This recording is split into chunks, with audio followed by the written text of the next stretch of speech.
Hello दोस्तों, my YouTube channel online GK trick में आप सभी लोगों का स्वागत है। तो चलिए शुरू करते हैं आज का नया वीडियो। तो सूर्य, सबसे पहले हम जानना चाहते हैं कि सौरमंडल क्या होता है। सौरमंडल क्या होता है, सौरमंडल के बारे में अपन अध्ययन करेंगे। इससे पहले अगर आप लोगों ने मेरा चैनल सब्सक्राइब नहीं किया तो सबसे पहले मेरा चैनल सब्सक्राइब करें और बेल आइकन करें, जिससे मेरी लेटेस्ट वीडियो की अपडेट आप लोगों तक पहुंच सके। अगर वीडियो पसंद आए ना तो लाइक भी कर दो यार, शेयर भी कर दो, जिससे कि आप लोगों के दोस्त भी हैं वो इस वीडियो का फायदा ले सकें।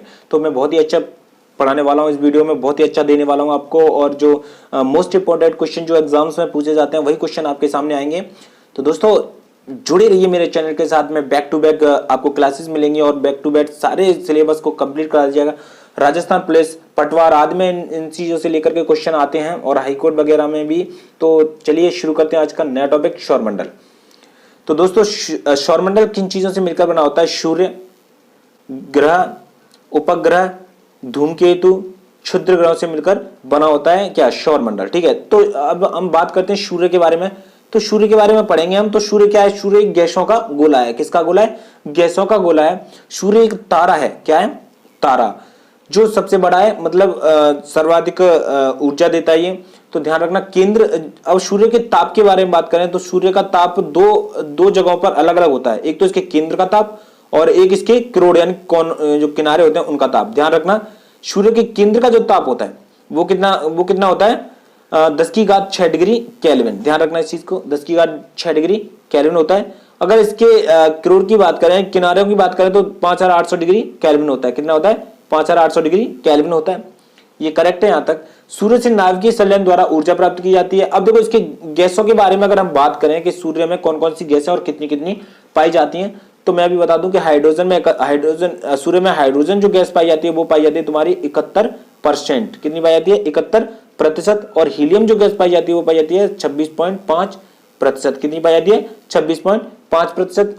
अब इसके नेक्स्ट वाला है जो अन्य गैसें होती हैं वो पाई जाती है 2.5%। कितनी पाई जाती है?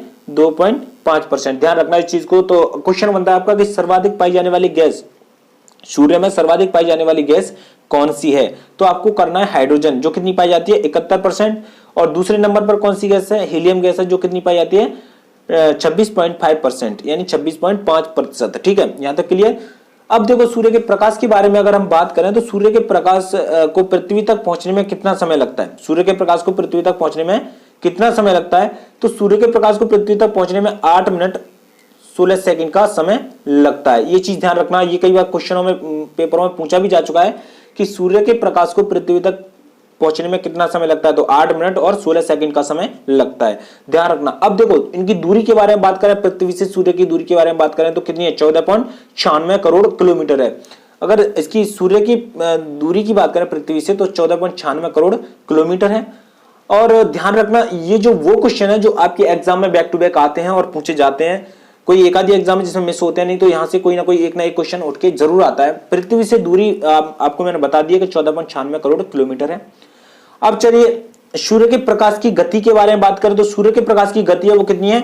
3 × 10⁻8 मीटर पर सेकंड, यानी एक सेकंड में कितने मीटर सूर्य का प्रकाश गमन करता है? एक मीटर में कितने सेकंड, नहीं एक सेकंड में कितने मीटर सूर्य का प्रकाश गमन करता है? तो 3 × 10⁸ मीटर पर सेकंड गमन करता है। कितना? 3 × 10⁸ मीटर पर सेकंड गमन करता है। यहां तक क्लियर? सभी को क्लियर? चलो ठीक है, आगे चलते हैं। सौर कलंकों का ताप कितना होता है?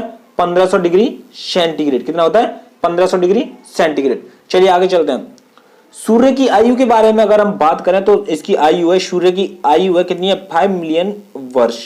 कितनी है? 5 मिलियन वर्ष। ये चीज ध्यान रखना, सूर्य की जो आयु है वो कितनी है? 5 मिलियन वर्ष है। सूर्य के सबसे निकटतम तारा, ध्यान रखना मोस्ट इंपोर्टेंट क्वेश्चन है आपके लिए। सूर्य के सबसे निकटतम तारा कौन सा है? Proxima Centauri. कौन सा है? प्रोक्सिमा सेंचुरी है।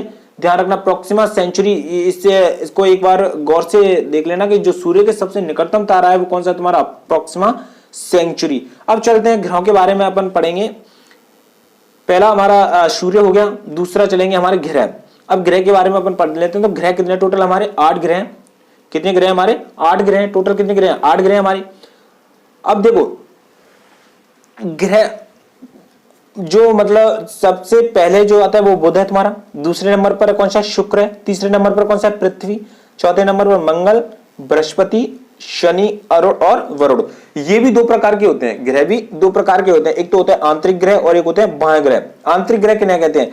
मंगल और बृहस्पति के बीच में देखो आपको दिख रहे होंगे, ये क्षुद्र ग्रह घूम रहे हैं, दिख रहे हैं ना, क्षुद्र ग्रह घूम रहे हैं। तो इन क्षुद्र ग्रहों के अंदर के ग्रह होते हैं, अंदर के मतलब सूर्य की तरफ वाले जो ग्रह होते हैं, सूर्य की तरफ वाले जो ग्रह होते हैं उन्हें कहते हैं आंतरिक ग्रह।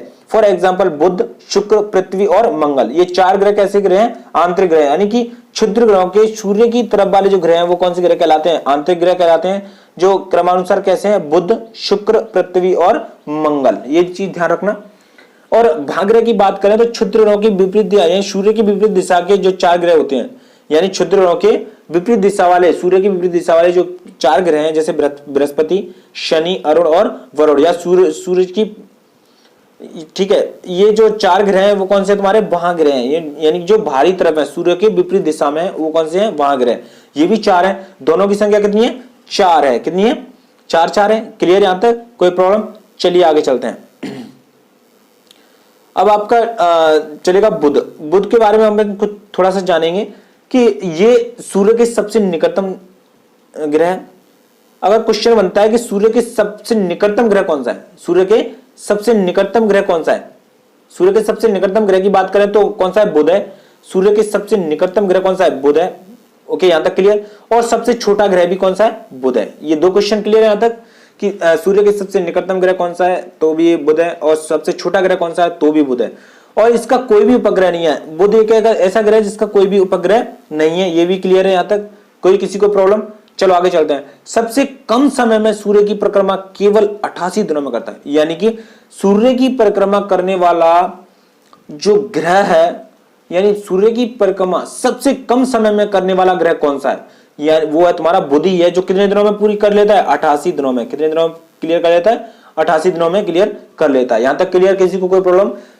सर्वाधिक तापांतर किस ग्रह पर होता है? सर्वाधिक तापांतर किस ग्रह पर होता है? तो बात करें तो ये भी बुध ग्रह पर ही होता है। सर्वाधिक तापांतर होता है वो बुध ग्रह पर ही होता है। अगर सबसे गर्म ग्रह की बात करें तो बुध नहीं है, ये ध्यान रखना।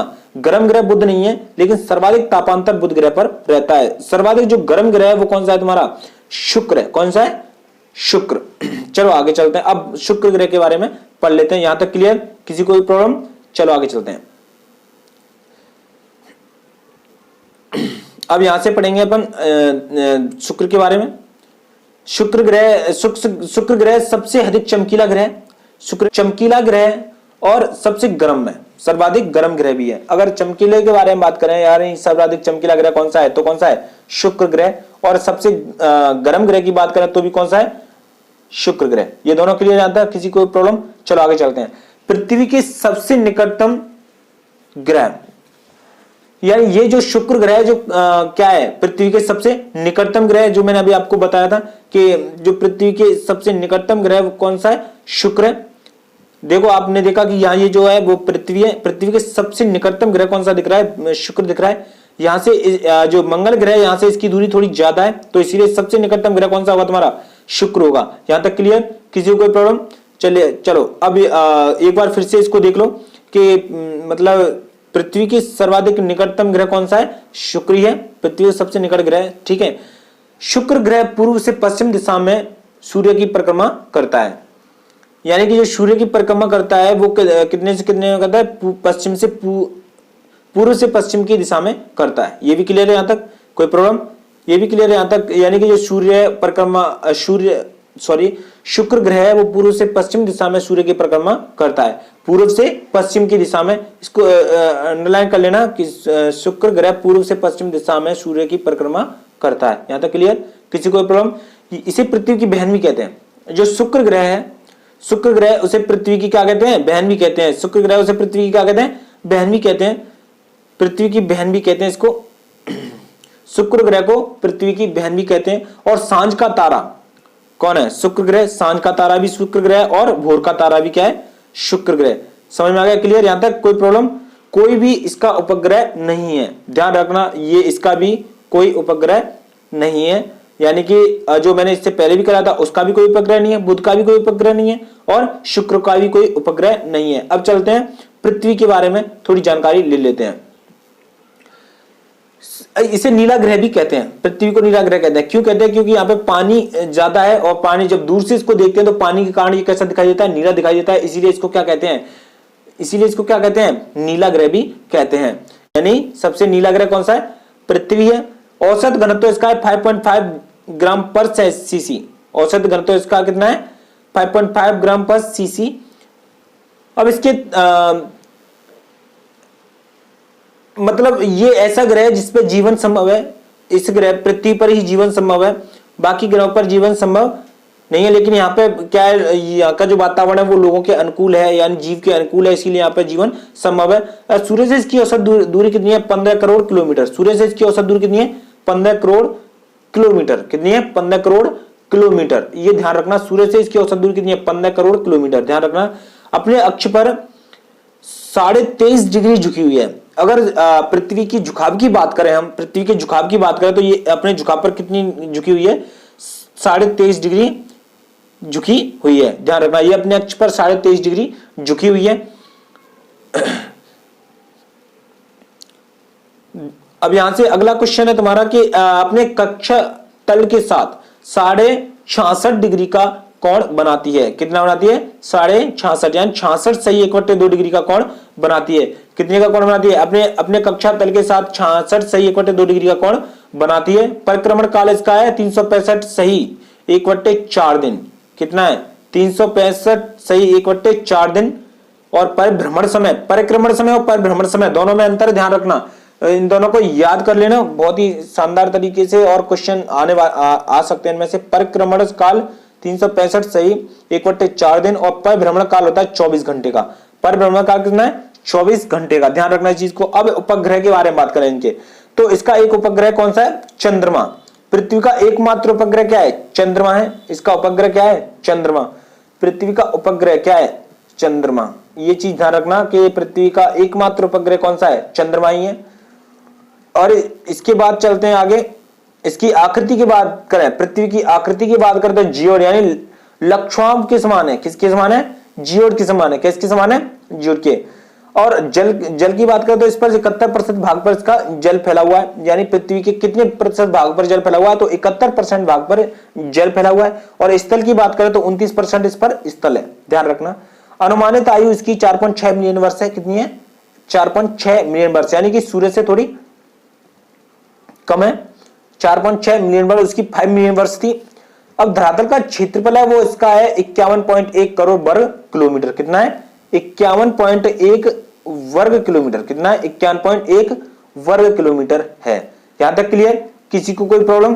ध्यान रखना, ये क्वेश्चन वो है जो आपको किसी ना किसी एग्जाम में देखने को मिलते हैं और आते हैं इनमें से, तो इसीलिए इस टॉपिक को पूरा बारीकी से समझ लें। अब चलते हैं मंगल ग्रह के बारे में थोड़ा सा समझ लेते हैं। मंगल ग्रह में क्या है कि मंगल ग्रह क्या है? लाल ग्रह। मंगल एक लाल ग्रह। अगर क्वेश्चन आता है कि लाल ग्रह के नाम से जाना जाता है तो किसको जाना जाता है? मंगल ग्रह को जाना जाता है। सौरमंडल का सबसे ऊंचा पर्वत निक्स ओलंपिया है। किस पर है? मंगल ग्रह पर। निक्स ओलंपिया जो पर्वत है सबसे ऊंचा सौरमंडल का, वो किस पर है? मंगल ग्रह पर है। इसके 2 उपग्रह हैं। मंगल ग्रह के कितने उपग्रह हैं? 2 उपग्रह। पहला है तुम्हारा फोबोस और दूसरा है तुम्हारा डिमोस। कौन कौन सा है? फोबोस और डिमोस। यहां तक क्लियर? किसी को कोई प्रॉब्लम? फोमोस और डिमोस, यानी कि अगर मंगल ग्रह के बारे में बात करें तो इसके 2 उपग्रह हैं, फोमोस और डेमोस। अब चलते हैं इसकी जो मृदा है वो कैसी है? लोहा या ऑक्साइड से अधिक है। धरातल की मृदा में लोहा और ऑक्साइड अधिक मात्रा में पाया जाता है। कितना पाया जाता है? अधिक मात्रा में पाया जाता है। क्या? लोहा और ऑक्साइड। लोहा ऑक्साइड अधिक मात्रा में पाया जाता है। मंगल ग्रह की जो मृदा है उसमें लोहा ऑक्साइड सर्वाधिक मात्रा में पाया जाता है। अब चलते हैं बृहस्पति की तरफ। सौरमंडल का सबसे बड़ा ग्रह, सबसे छोटा ग्रह तो मैंने आपको बता दिया, लेकिन अब आता है सबसे बड़ा ग्रह। सौरमंडल का सबसे बड़ा ग्रह कौन सा है? बृहस्पति। और सबसे अधिक भारी ग्रह कौन सा है? बृहस्पति। अब इसको याद करने की ट्रिक मैं आपको बता दूं कि सबसे बड़ा ग्रह और सबसे भारी ग्रह, इसके नाम से याद कर लो कि सबसे बड़ा नाम किसका है? बृहस्पति का ही है। सबसे जो ग्रह है उनमें सबसे बड़ा नाम किसका है? बृहस्पति का ही है। तो इससे याद ये भी कर लो कि सबसे भारी ग्रह और सबसे बड़ा ग्रह कौन सा है? बृहस्पति है। यहां तक क्लियर? ठीक है। तारा व ग्रह दोनों के गुण पाए जाते हैं इसमें। ये एक तारा भी है, जो बृहस्पति है वो एक तारा भी है और ग्रह भी है। इसमें दोनों के गुण पाए जाते हैं। इसमें स्वयं की रेडियो ऊर्जा होती है। इसमें स्वयं की रेडियो ऊर्जा होती है। और दूसरा है अधिक सर्वाधिक उपग्रह वाला है, इसके 63 उपग्रह हैं। अब क्वेश्चन आता है कि सर्वाधिक उपग्रह वाला ग्रह कौन सा है, तो बृहस्पति है। यानी इस पे सर्वाधिक चीजें ही होती हैं, जैसे कि सबसे बड़ा, सबसे भारी और सर्वाधिक उपग्रह किसके हैं, बृहस्पति के हैं। ध्यान रखना, नाम भी बड़ा है तो इसके काम भी बड़े हैं, इस तरीके से कुछ याद करना इसका। तो इसके उपग्रहों के बारे में बात करें तो इसके टोटल उपग्रह कितने हैं, 63 यानी 63। कितने उपग्रह हैं, 63 उपग्रह हैं। यहां तक क्लियर। तो चलिए आगे चलते हैं। अब चलते हैं शनि के बारे में कुछ पढ़ लेते हैं। शनि, इसके चारों ओर चमकदार वलय हैं, इसके चारों ओर चमकदार वलय है, यानी कि ये जो चारों ओर से इसके थोड़े अलग तरीके से चमकता है। दूसरे सबसे अधिक उपग्रह वाला ग्रह है, यानी कि पहले नंबर पर कौन सा था, बृहस्पति था, उसके कितने थे, 63 थे। बृहस्पति के कितने थे, 63 उपग्रह थे। लेकिन ये जो उपग्रह शनि है, इसके कितने टोटल, 33। कितने, 33 उपग्रह इसके, कितने हैं, 33 उपग्रह। और सबसे बड़ा उपग्रह इसका कौन सा है, टिटोन। कौन सा है, टिटोन। इसका सबसे बड़ा उपग्रह कौन सा है, टिटोन है। इसका सबसे बड़ा उपग्रह कौन सा है, टिटोन। ये ध्यान रखना कि शनि के टोटल कितने उपग्रह हैं, 33 यानी 33 उपग्रह। और सबसे बड़ा जो उपग्रह वो कौन सा है, टिटोन है। शनि का सबसे बड़ा उपग्रह कौन सा है, टिटोन है। अब चलते हैं अरुण के बारे में बात करते हैं, थोड़ी सी अरुण के बारे में। तो अरुण जो ग्रह है वो कब खोजा गया था, 1781 में। किसने खोजा, विलियम हर्शेल ने खोजा था। अरुण ग्रह की खोज किसने की थी, विलियम हर्शेल ने सन 1781 ईस्वी में। ये चीज ध्यान रख लेना, ये लेटा हुआ ग्रह है, ये लेटा हुआ ग्रह है, यानी 180 डिग्री पर है। ये 180 डिग्री पर लेटा हुआ ग्रह है। इसीलिए जो 180 डिग्री पर झुका हुआ ग्रह है, इसलिए इसको क्या कहते हैं, लेटा हुआ ग्रह कहते हैं। इसके उपग्रह कितने हैं, 21। इसके उपग्रहों की संख्या कितनी है, 21 है। ध्यान रखना, पूर्व से पश्चिम की ओर सूर्य की परिक्रमा करता है। ये भी किससे है, ये भी पूर्व से पश्चिम की ओर सूर्य की परिक्रमा करता है। ध्यान रखना, परिक्रमा किधर से करता है, सूर्य की पूर्व से पश्चिम की ओर करता है। इसे हरा ग्रह भी कहते हैं। और इसे क्या कहते हैं, हरा ग्रह भी कहते हैं। अगर क्वेश्चन आता है कि हरा ग्रह किसे कहते हैं, तो अरुण ग्रह को क्या कहते हैं, हरा ग्रह कहते हैं। चलो अगला है तुम्हारा वरुण। वरुण के बारे में तुम्हारा कुछ जानकारी लेते हैं। सूर्य से सबसे अधिक दूरी पर, सूर्य की सबसे अधिक दूरी पर स्थित ग्रह कौन सा है, वरुण ग्रह। ध्यान रखना इस चीज को, वरुण ग्रह सूर्य से सर्वाधिक दूरी पर स्थित ग्रह है। और इसके उपग्रहों की संख्या कितनी है, 8 इसके उपग्रह हैं। और खोज किसने की थी, जोहान गाले ने। किसने की थी, खोज जोहान गाले ने की थी। इसकी खोज किसने की थी, जोहान गाले ने की थी। सबसे ठंडा ग्रह, अगर सबसे ठंडा ग्रह की बात करें तो कौन सा है, वरुण ग्रह ऐसा है जो सबसे ठंडा ग्रह है। यहां तक क्लियर, किसी को कोई प्रॉब्लम। तो चलिए आगे चलते हैं, चंद्रमा के बारे में थोड़ा सा पढ़ लेते हैं। चंद्रमा क्या है, कैसे है। चंद्रमा पर गुरुत्वाकर्षण बल का मान पृथ्वी के गुरुत्वाकर्षण का 1/6 भाग है। यानी जो पृथ्वी पर गुरुत्वाकर्षण बल है उसका चंद्रमा पर 1/6 भाग है। ध्यान रखना, चंद्रमा का अधिकतम कितना भाग देखा जा सकता है, क्वेश्चन बनता है कि चंद्रमा का अधिकतम कितना भाग देखा जा सकता है। जो हम लोग नीचे से इसका जो भाग देखते हैं वो कितना देखते हैं, 59%। कितना देखते हैं, 59%। चंद्रमा का हम नीचे से जितना भाग देखते हैं वो कितना देखते हैं, 59% देखते हैं। चंद्रमा की परिक्रमण और परिभ्रमण दोनों अवधियां समान है, लगभग 27.32 दिन में। कितने में लगता है, 27.32 दिन में। समझ में आ गया, यहां तक क्लियर, कोई प्रॉब्लम। यानी कि जो चंद्रमा की परिक्रमण गति और परिभ्रमण गति दोनों ही समान है, दोनों में जो समयावधि वो कितनी है, दोनों की 27.32 दिन। अब चंद्रमा पर वायुमंडल नहीं है, ये भी आपको पता होना चाहिए कि जैसे पृथ्वी पर वायुमंडल है वैसे चंद्रमा पर वायुमंडल नहीं है। चंद्रमा पर पहला कदम 19 जुलाई 1969 को नील आर्मस्ट्रांग ने रखा था। यानी कि चंद्रमा पर जाने वाला प्रथम व्यक्ति कौन था, नील आर्मस्ट्रांग, अपोलो 2। ध्यान रखना, ये कब गए थे, 19 जुलाई 1969 को। कब गए थे, 19 जुलाई 1969 को गए थे। क्लियर यहां तक। चंद्रमा का प्रकाश पृथ्वी पर 1.3 सेकंड में पहुंचता है। अगर पृथ्वी तक इसके मतलब चंद्रमा के प्रकाश की बात करें तो इसका जो पृथ्वी तक पहुंचने में जो समय लगता है 1.3 सेकंड का लगता है। और सूर्य की बात करते हैं तो सूर्य का कितना लगा था, 8 मिनट 16 सेकंड में। ठीक है, ये सूर्य का था। और चंद्रमा का 1.3 सेकंड में लगता है। कितने में लगता है, 1.3 सेकंड में। ओके, सूर्य के प्रकाश को। अब देखो चंद्रमा के प्रकाश को पहुंचने में। अब अगला क्वेश्चन है, चंद्रमा से पृथ्वी की अधिकतम दूरी कितनी है, चंद्रमा से पृथ्वी की अधिकतम दूरी कितनी है, 4,06,000 किलोमीटर। कितनी है, 4,06,000 किलोमीटर। ध्यान रखना उपभूभाग है। ओके, ध्यान रखना ये अपभूभाग की है और उपभूभाग की बात करें तो इसकी दूरी है 3,64,000। कितनी है? 3,64,000। यानी ऊपरी जो सतह, जैसे ये चंद्रमा है, इधर पृथ्वी है मान लो, तो पृथ्वी के जो पास का जो दूरी है वो तो तुम्हारी कितनी है? 3,64,000 किलोमीटर। और इसके इधर से इस करोड़ से पीछे वाले करोड़ से बात करें तो कितनी है? कितनी है? 4,06,000 किलोमीटर। कितनी है? 4,06,000 किलोमीटर। यहां तक क्लियर? सबकी समझ में आ गया ना कि अप दूरी, अपभू और उपभू क्या होता है? से मैंने इस पीडीएफ के माध्यम से पढ़ाया और ऐसी नोट्स बना के मैं आप लोगों को हर जीके से रूबरू कराऊंगा। सो दोस्तों, मेरे यूट्यूब चैनल को सब्सक्राइब कर लीजिए, बेल आइकन कर लीजिए, इससे लेटेस्ट वीडियो की अपडेट आप लोगों तक पहुंच सके। So thank you.